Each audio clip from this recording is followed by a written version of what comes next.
The following morning I had expected Chris to catch up and walk with me to school, but he didn't make an appearance.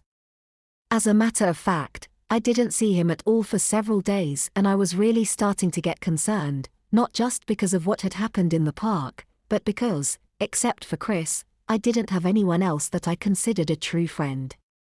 Oh sure, I have my hoodlum buddies, but I wouldn't call them friends. Then again, I'm not sure I can call Chris a friend, since he'd never once said a single word to me and the only times I ever saw him was when walking to and from school or the occasional unexpected meeting around the neighborhood or in the park. After a while, I started asking around about him. No one seemed to know him or remember ever seeing someone matching his description. I even asked the lunch lady who seems to know everyone by name, but even she shrugged her shoulders at my inquiry. It was as if Chris didn't really exist, except in my own head, and to be honest, I was even having my own doubts about his existence. I think it was like 2 weeks after I saw him in the park when I spotted him again. He was leaning against that same tree I had seen him at so many times before. For a second or two I wondered if I should approach him.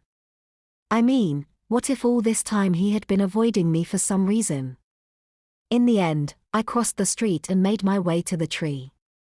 To my immense relief, Chris flashed me a big welcoming smile when he'd seen me approaching.